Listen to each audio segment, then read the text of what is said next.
ऐसा लगता है कि अपनी सियासी जमीन खो चुकी मायावती को हाथरस जैसी आपदा में बड़ा अवसर दिख रहा है।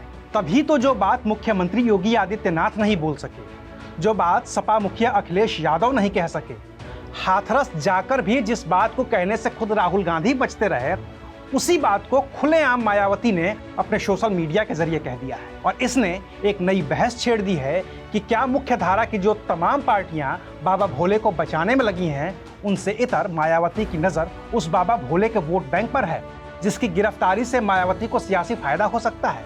आखिर क्या है मायावती के बयान के मायने, और आखिर क्यों मीडिया के सामने बयान दे रहा बाबा भोले पुलिस की गिरफ्त में नहीं आ पा रहा है? आज बात इसी मुद्दे पर। नमस्कार, मैं हूं अविनाश और आप देख रहे हैं अनकट। कहने को तो उत्तर प्रदेश की पुलिस कह रही है कि उसे बाबा भोले की तलाश है, लेकिन शायद पुलिस की कथनी और करनी में अंतर है। तभी तो बाबा के वकील कह रहे हैं कि बाबा कहीं फरार नहीं हुए हैं और बाबा वही कर रहे हैं जो उत्तर प्रदेश की पुलिस कह रही है। उनका ही मैसेज है, वो लॉ अबाइडिंग सिटीजन है। पुलिस के अनुसार जैसा पुलिस कह रही वैसा कर रहे हैं। वहीं बाबा भोले को मीडिया ने भी तलाश लिया है, उनका लंबा चौड़ा बयान भी ले लिया है। सभी शासन एवं प्रशासन पर भरोसा बनाए रखें। हमें विश्वास है जो भी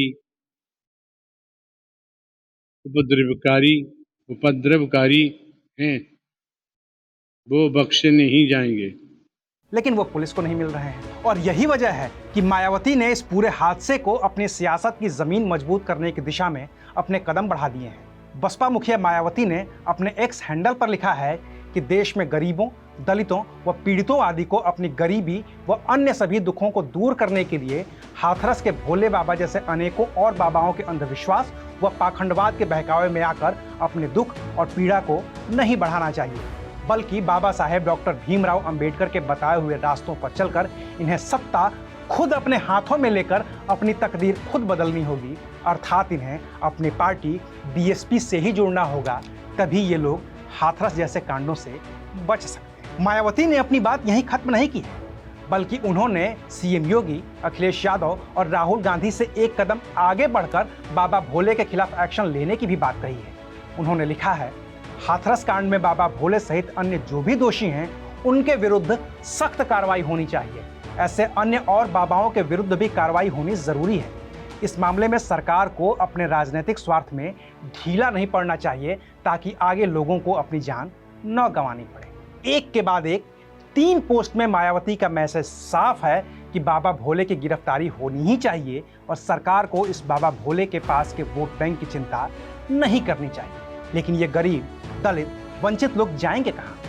उन्हें अपने दुखों को काटने के लिए कोई तो सहारा चाहिए ही होगा, और मायावती ने खुद को उस सहारे के तौर पर पेश करने की कोशिश की है, जिसमें उन्होंने इन सभी लोगों को बाबा साहेब डॉक्टर भीमराव अंबेडकर के नाम पर खुद से जोड़ने की बात कह दी है। बाकी मायावती भोले बाबा के खिलाफ खुलकर बैटिंग इसलिए कर पा रही हैं क्योंकि उनके पास अब फिलहाल खोने के लिए कुछ नहीं है। उनके पास न वोट है और न ही वोट जुटाने की मशीन।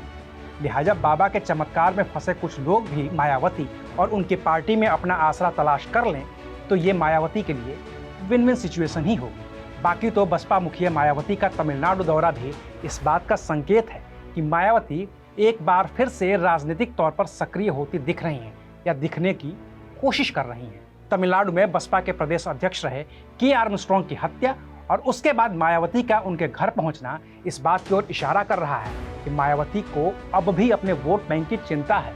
और यूपी में जिस तरह से दलितों ने मायावती से मुंह मोड़ा है, उससे मायावती को धक्का तो लगा है। तो तमिलनाडु से लौटकर मायावती का बाबा भोले के खिलाफ मुखर होना उस वोट बैंक को अपने पाले में करने की कवायद ही है, जिसका झंडा बरदार वो बाबा बना हुआ है और जिसके वोट बैंक के डर से कोई भी सियासी दल मुंह खोलने को तैयार नहीं है।